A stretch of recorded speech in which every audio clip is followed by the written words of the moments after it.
it's garbage in, garbage out, right? Mhm. And so the more you do on the front end, the more knowledge you're going to have, the more, if you map out your site, you account for all the shading, strictly production, that's really all you're looking for, right? Mhm. Shading and availability, right? So if you're in the middle of a flat desert, that's not a problem. But if you're going to try to install in the mountains of Maine, then you've got to account for these things. Yeah. And it's fine. That's the beauty of solar. You can put it anywhere, but you got to account for that and be realistic about it. You can't ignore a problem that exists. Hello and welcome back to the Future of CRE Sustainability. I'm your host, Sean Swentek. I'm joined today by Richard Gamburg, Technical Services Manager at Renewable Properties. Welcome to the show, Richard. Thank you. Glad to be here. We're here in sunny San Diego for an event called AMNA, Asset Management North America. All the greatest minds in solar and asset management and battery storage as well are here. And so lots of great topics. What are you most excited to hear about this week from the conference? I'd like to see a lot of the new automated service systems like the drones, the AI capabilities, finding out which ones are more actual than hype, and then that's basically it. Just meeting people, really, and talking to the different people, finding out stuff, discovering is really what this is all about. 100%. There are a lot of entrants in our space right now touting AI capabilities. Are you seeing a range of what's real and what's not there? Yeah, this happens a lot with new technologies. Like there's a lot of promise, and there doesn't have to be any follow through until some time goes by. And so we're right at that stage where between promise and follow through, and I don't know, it's anyone's game. There's not much you can't really discount anybody yet because, like I said, we're really close or new. They have a lot to prove, so we'll see. Renewable Properties, one of the fastest growing developers, especially of community solar. I think you have over 200 megawatts now across the Eastern Seaboard, and in California, you're growing a lot into other states. Right. What are like the biggest issues you're trying to solve for in your portfolio as you're growing? What are the things that are really keeping you up at night? It's the usual. It's trying to keep your plants up and just get production consistent is really one of your harder things. The things that keep me up at night is those single points of failure. If it's your transformer or trans switcher, which is something new, those are the things that are a problem. And there aren't a lot of off-the-shelf solutions for those things. I mean, a lot of those single points of failure have very long lead times. And so you just have to mitigate the best you can and try to buy the best equipment and really prepare for failure, because you're going to get it. There's, I think it was Fronius, one of the engineers told, everyone likes to talk about their percentage of failure. And the reality is it's always 100%. It just depends on when. Right? You can buy a new car and your percentage of failure may not be that high, but it will break. And so you must be ready for it. You're living on the other side of the spectrum from a lot of people you'll encounter historically in solar who are like, set it and forget it. No moving parts. There's nothing to worry about. They're like, things will break, so be prepared. Oh, yeah. So recently there's a big movement of owners building their own sites. And there's a lot of opportunity there, right? You're basically building your own house. And so you can control. It's all about control. What is that final product? You could look at it as the control you have is the cost, and that's the most obvious and easy one. But I look at obviously the other side of the spectrum, which is you want to control how easy it is to maintain your house, right? Yep. Do you have, are you using good materials? Do you have the right layout? Is the drainage good? I mean, is your house going to flood every time it rains? Those are things you don't want to have happen. Yeah. Now, when you build, there's the return on investment type of thing, right? Yep. Where you invest a little bit in the front and you get a lot of return in the back. Yep. So that's always the push and pull because there's financing, right? And so you want to get low price for building it to get your financing to make sense, all the numbers, but you also have to realize that you're going to have to live in this house. And so it's probably a good idea to make sure it's easy to maintain. Well said. Taking it from the house back to what you're referencing, that it's a solar system that someone builds. How do you ensure, if you're like a commercial real estate customer with a huge industrial building, you put a solar system on there, how can you ensure that ROI that you're expecting and your investors are expecting? That's a hard question. So again, so if you're designing and doing all that kind of stuff, you can either make it cheap to build or cheap to run. It's really, really hard to do both. Yep. They conflict, right? Yep. You know, and so you have to look at it. It depends on your time scale is what you really want to look at it. So, for example, you have to replace some major piece of equipment, and it's very expensive. You could probably get away with not doing it, but the investment is not X number of dollars for this one event. It's X number of dollars over the lifetime of the system. Yep. And that is really lost. Well, it's not lost. There are practical considerations, right? You can't have X number of dollars per quarter, or you can just know that's what business is, right? Yeah. So the way to deal with that, you can spread your costs over a year, years, whatever it is, if you want to invest, but you're not going to get away from that need. You're going to have to paint your house, right? You're going to have to do that. Now, either you're going to paint it really with good paint and not have to do it for 20 years. You're going to have cheap paint and do it every 4. Now, obviously, it's easier to do it every 20, cheaper. The point is it's cheaper to do it every 20 than every 4. Yeah. And so there's a lot of equipment that's, especially when you're building, you're like, oh, let's try to save some money on this piece of equipment. Well, that's great. And your build definitely did come in under budget and all that, but you're going to have to replace that. Yep. There's just no point into doing it badly. So it's a hard balance because there are practical concerns with the money as well as the maintenance. Yep. And so that balance all has to do with your time frame. Yeah. If you're talking 5 years, do it cheap, flip it, get rid of it. Yep. You're going to try to keep that for a while, then you want to make it easier because it's always less expensive to do preventative maintenance than corrective maintenance. Yes. Every single time. Every time. An ounce of prevention, $100,000 worth of whatever else. Yeah. I mean, especially when you're building the site, there are small details that you don't think about until you have to go and maintain it. There's grading may not be a big issue when you're doing it, but it is when you have to do veg management. Yeah. A lot of little things like that, but yeah. For a commercial real estate person who might be listening to this and is considering going solar, it's like O&M is one of those misunderstood costs and long-term costs in the industry. What specifically do they need to be thinking about, especially if it's like ground mount versus that industrial rooftop we talked about earlier, a carport? Like, what specifically do they need to have in mind that they need to be planning for as it comes to maintaining that system? It may not be the system that you have to think about. For example, roof-mounted systems. They're really great, right? Because you have a roof. Yep. There it is, a lot of space. However, if something happens and it burns through your roof, you now just lost all your advantage. Yep. Or you have to repair something. You now have to pay to remove that system, store it, do your repair, have it reinstalled. Whatever advantages you got, whatever returns you were getting is just lost by not accounting for things that are going to happen. Your roof's going to leak. That's going to happen. You're going to have to paint. That's going to happen. I can't tell you how many times people come to my door at my house and say, would you like solar on your roof? No, I do not want solar on my roof. But thank you for asking, And so a lot of these investors are learning this over time, right? Yeah. And you'll see less companies trying to put solar on their roof and a lot more putting in the parking lots. Yep. You can get there. You can cordon it off. You can work on it. I guess the long story short is don't forget that you're going to have to fix it and that it affects everything around it. That would be the answer. In between, when you're having to fix your system, these solar arrays are producing and generating return on investment, and they're great. There's a lot of different ways to measure success and performance in a solar array.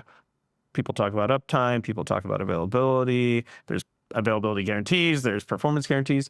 What do you prefer? What's your measurement of choice to understand if a system is doing what it's supposed to do? Weather adjusted data. That's it. That's the only metric worth looking at.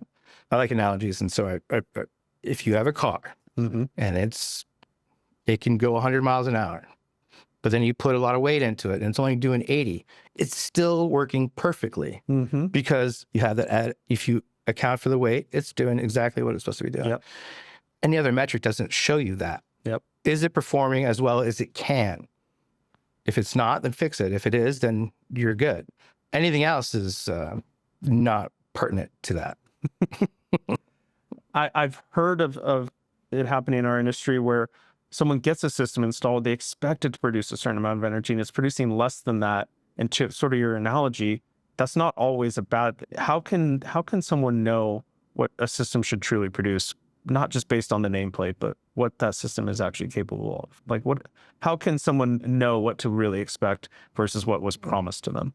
It's garbage in, garbage out, right? Mhm. So the more you do on the front end, the more knowledge you're going to have. The more, if you map out your site, you account for all the shading. You strictly production. That's really all you're looking for, right? Mhm. Shading and availability, right? So if you're in the middle of a flat desert, that's not a problem. But if you're going to try to install in the mountains of Maine, then you've got to account for these things. Yeah. And it's fine. You know, that's the beauty of solar. You can put it anywhere, but you've got to account for that and be realistic about it. You can't ignore a problem that exists. So it's always about studying the site, figuring out its weaknesses and its strengths, and realizing that you're not going to get, if you install all of your panels, but they're shaded in the winter, you know, some are shaded in the winter, you're going to get less than the entire nameplate can produce. Yeah. But if you account for it, then you're good. And again, this all goes back to weather adjusted data. It did as much as it can. And if that's where you're at, then that's where you're at. Can't change that. I really appreciate your analogies. As you mentioned, Renewable Properties does a lot of community solar. That's not the easiest thing to develop. No. Why community solar? What are the benefits for you and the clients you serve? And then maybe what are also some of the difficulties? And in case there's a developer out there going, should I be doing more community solar? Sure. Community solar is one of the strengths is that you're dealing directly with people and you're going right to the customer, which is also its problem, because then you have to collect money, and there's, instead of the utility being your customer, you've got 100 different, and then you have to try, and they're not going to be there forever. Some fall off, some come on. So you have to manipulate that. You have to manage that. So it's harder, right? It's almost, especially for renewable properties in Aaron, it's almost like it's a quest. It's a drive to make this happen, because when you deal directly with people, they really get it. If you just do the utilities, they don't see that utility has 20% solar, and that's doing that. If you go directly, then it's more understood by the public, and I guess it's more appreciated by the public, and more, it becomes exactly like the name implies, a community solar issue. And it shows that even small communities can have their own power generation plants without needing a huge utility. And so there's that as well. And it's kind of like a movement that Aaron's trying to do. So that's really great.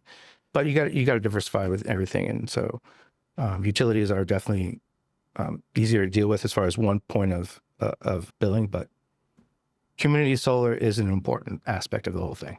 Is battery storage getting more of the utilities' attention? Does it feel like that is sort of waking them up to the value? And where does battery play into renewable properties? Are you guys starting to develop more storage? Yeah, we are actually. We're doing a big project now up in Northern California.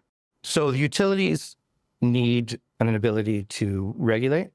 That's really what their main thing is in CAISO. I mean, you gotta restrict and try to balance, and then there's also the practical thing about billing. The issue is the storage, and so utilities are coming or wanting that more to be able to dispatch that energy, especially like for brownouts and whatnot. They just need that 10 megawatts of battery for 4 p.m. or whatever. That helps them not have to invest their own capital. They just turn it on. And so that does help them a lot. So that is the interest. When I first came into this, it was almost 10 years ago now. It was much more of the hippie movement type of thing, where it's all green and it's a lot to do with personal beliefs and whatnot. But then the investors came in and realized that there's a lot of money here. And that's why there's nothing anyone can do about stopping this train, because there's money involved. It's cheaper than doing it any other way. And so utilities have no choice but to lean into this, because at the end of the day, they're energy companies. They're not coal burning companies. They're energy companies. And so I think that dictates the change. Yeah. I mean, the studies are showing solar is the cheapest form of new energy to create in the U.S. right now. So, I mean, you almost have to be a zealot to do you really want to burn coal? Is that what your thing is? You know? I don't know. You can do it cheaper. You guys are growing rapidly. You've got assets all across the U.S. and you're going to new states. How do you even start to approach servicing those assets in the long term? That's got to be a challenge, especially across like a geographic scale like that. Anybody maintenance, Yeah. it is a challenge. Yes. You have large outfits, and then you have the smaller local Regional providers. Yeah. And you really have to use both, and you have to use each to their strength. Again, with a single point of failure, I like to have more than one provider per area, per site, just in case one can't make it. I call someone else. Yeah. It's also a matter of relationships with your providers. Some providers are good at some things versus others, and so you've got to really learn when to use your options. But options are important. Having a deep bench. Got to have a deep bench. Yeah. Just because there's, not everyone can do everything. Yeah. There are some people that are really great at swapping out an inverter. There are some people that are really great at handling comms issues. And so there's all these niche type of things. And it's important to know bench, when to send somebody in, when to pull someone out. And someone who's great at medium voltage, say, because I'm not getting near that. Right. Right. Exactly. And so that's you have to have a deep bench for those specialties, especially medium voltage. That is quite an issue. What innovations do you think are going to drive our industry forward? Like, there's going to be a lot of new things debuted at this show, and what do you think it's going to take to further solidify solar and battery storage as like reliable energy sources? Is there anything like you're thinking about, like, man, I wish we could solve for this in this industry? The hardware really is the problem. Making things more easy to fix. For example, be like a transformer. If your transformer goes down, you're about to have a very bad year. Yep. Because unless you are so rich that you can just keep a few on spares, you were the lead time, right? And so it used to be that you could fix inverters by swapping out parts, and they have really gone away from that. But that would be the only solution. It's just, again, it's a practical matter versus what you need. And so there's that balance. And making things more modular would be helpful, but it's just like anything else. I mean, it's like saying the same thing about a car. I mean, make it break less, make it easier to fix. That would be the dream. How is your approach, and it doesn't have to be specific to budget, but forecasting for solar assets evolved as your portfolio's expanded? What is it like for you as you're sort of predicting project costs and how it's going to impact the business when you're developing in California versus North Carolina versus New York? What do you have to take into account as you're working on different projects in different regions? Policy. That is, so our company has an entire department just for policy, to find out the kinds of laws that are happening. And I think that's really an important sauce to have. Yeah. We have that. We also have our development team, which is critical. I mean, just finding out how to get which permits and then getting them. I mean, that's a whole thing into itself. But our policy department is the one that will look at local laws, find out where it's easier to go to. And that's really, you can develop a site and then realize, the AHJ is just not going to play ball. And so knowing that ahead of time is really what it's about. It's that, it's knowledge is power. Our permitting team and our development team and our policy team, they are quite impressive. So that's how you do it. What unconventional solutions, if any, have you found that significantly improved asset performance at your sites? Shade. Heat is going to destroy this entire industry. We had a problem with our inverters overheating, put up a shade structure, solved it. We dealt with that for like almost a year, and we finally would just like put shade on it. So that solution, it could be incorporated in the building. Yeah. Has to do with like looking at your site and really doing the legwork, the policy and the development and all that kind of stuff. If you're going to install in Arizona, you probably should put a shade structure over it. So manufacturers, purveyors, vendors always have the most amazing things. It's amazing. But in practical purposes, it rarely works as well as advertised. And so you have to account for that. Yes, it says it can handle 150 degrees, but it probably won't do that for long. And so you need to help, like you got to put good tires in the car. You got to put your good oil in the car, that kind of stuff. And so if you don't put wax in your car, it's gonna have a bad paint job. So these type of preventative types of things and mitigating, it's like has to do with that investment again. I mean, you're going to not like installing shade over your inverters will not increase production $1, but it'll prevent breaking more than once, and that's the most Worth a lot more than $1. Yeah, which is worth a lot. No, yeah. You said you're starting to develop more battery storage in addition to solar. It's a whole different beast, servicing and maintaining battery assets. How do you approach that part of the business versus, your work overseeing solar assets? You get someone who knows how to do it. It's not a learning curve you want to go on. So batteries are heat is the problem, and then you can't let them sit idle. Little brick, right? Yep. So that's you just can't get away from that. They're coming out with new batteries which are less volatile, and so that will help a lot. But batteries are, it's like nuclear power. I mean, you got to do it a certain way, or else it will not work well. And I've seen it go badly. So yeah, I think we all have them. there are no shortcuts with batteries. Yeah. The news has had a few of those stories lately, unfortunately. Right. Investment tax credits are a big topic on our industry, continue to be, especially with what's happening in the government and what might change. Sure. How are you approaching tax credit optimization across like different asset types in your portfolio? Again, policy team and development team, and they really look into the laws and what's behind it before the contracts are signed. Doing your research pays. That's really the only answer there. Yeah. I thought you might go down the path of like the community solar that benefits the LMI communities is like a huge driver of the need that the low to moderate income community adder. I mean, I love it because it's bringing renewables to the people who traditionally been underserved by Sure. Richard, earlier you were talking about things are going to break at some point. You can either know that and plan for it or get caught with your pants down in the end. In our industry, there's two main types of service: preventive maintenance and corrective maintenance. When you think about planning for the future maintenance of a site, what's the right way to attack that? First, you have to look at your manual for any of your equipment. Yeah. They're going to tell you what to do, especially for your warranty purposes, right? It used to be that the inverter companies especially would just RMA almost anything for any reason without asking. And now they're a little bit more stringent. There's a lot more hoops to jump through, and they will ask you if you've done X, Y, and Z as far as your preventative maintenance. It's important because, again, let's think about a car. You never changed oil in your car. You should expect your car not to perform well. Matter of fact, it's probably going to go very badly for you at a certain point. And so along the same idea, it's imperative to do your preventative maintenance inspections and to do all of that work. You must check the oil in your transformers. You've got to check your fuses. You got to do your VOCs. You got to do all of those things.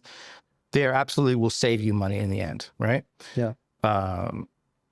If you wait for something to fail, you've already lost the game. If it's failed already, you've lost. Yeah. If you prevented it to fail, then you're winning. Like there are usually signs that you can that'll tell you what to do. But it's imperative to also get something I call planned services, which is again the preventative maintenance, the veg maintenance, anything you can plan for and prepare for will save you money. Yeah. It may not make more production, but it will save you money in the end because you can check your VOCs to see if you have strings out. You can find damage. Like there are so many times that had they looked at this, then that wouldn't have happened. I mean, that story is so many times over everything. And it's deprioritized recently just because of the costs involved. Yeah. A lot of the O&M contracts have taken much of the inspection out of it because of the cost involved. Yeah. But again, the car analogy, I mean, anyone that's driven a car for more than 10 years realizes that you should check the oil and get your alignment checked and change the tires and all that kind of stuff. None of those things make your car drive any better, but it will let you drive it longer. I love that. Your analogies are great. To make it real for folks listening, say we've got someone who's at a REIT and they own a large industrial building and they're thinking about putting a 1 megawatt rooftop system up there. what is the actual cost for ongoing O&M that they should be planning for, like as a percent of investment in that overall project? Or like, can you ballpark it to where people can start to understand, okay, here's what it's really going to cost me to maintain this asset and not get caught on the back end? That's really hard. Yeah. It is really hard to do that. Again, it has to do with, it depends on a lot of things. How well was it? Like the equipment is one thing, but how well was it installed? Yep. Just certain decisions during the installation can change the entire arc of your maintenance thing. And so, too many variables. There's too many variables. It's like, it's the same thing with your car. I mean, how could you ever predict, like when's your, you know, your heater your transmission, whatever fails, there's no way to know. But yeah. So speaking of installation quality, where do you stand on QA/QC? How important is that to you? Critical. Oh, thought you might say that. QC is absolutely the most critical part of any development, because by the time you found out there's a problem, it's already expensive. Yep. And so if you're looking at a site, there should be a few check boxes for just at that point. I mean, where is it near? You know, did you happen to put it next to something that's going to soil your modules? Or is there a bunch of, you know, kids over there that's going to break your panels? Is it next to a golf course that might get golf balls hit onto it?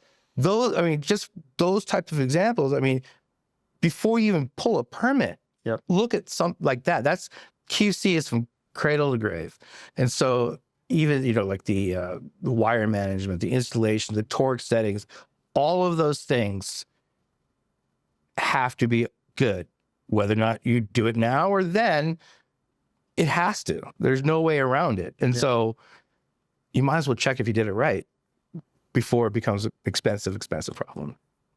I don't want to put words in your mouth, but it sounds like you're saying QA/QC, while maybe a little more expensive up front, can really save in the long term. 100%. Yeah. Again, with the house, whatever. Would you never inspect the house you're building for yourself? Of course you would. You should expect problems. Yep. And so, because there's people involved, right? Yep. And so nothing is ever on paper. And you won't realize until it's after it's done.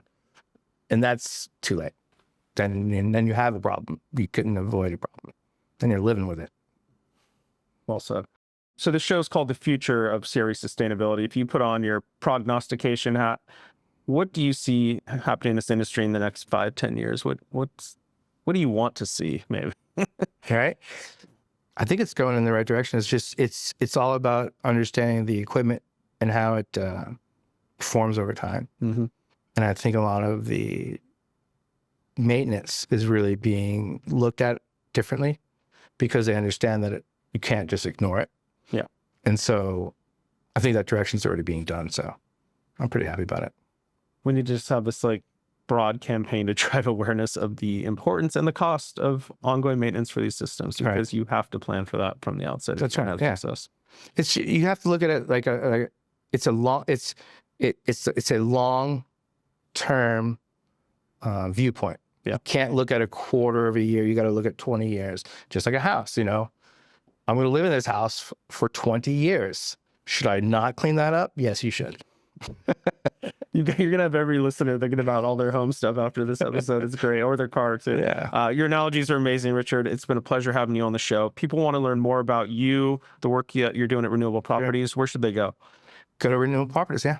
Renewprop.com. Renewprop.com. Amazing. Thanks for being on the show, Richard. I appreciate it. To all my listeners, thanks for tuning in to another episode of The Future of CRE Sustainability. I'll see you next time.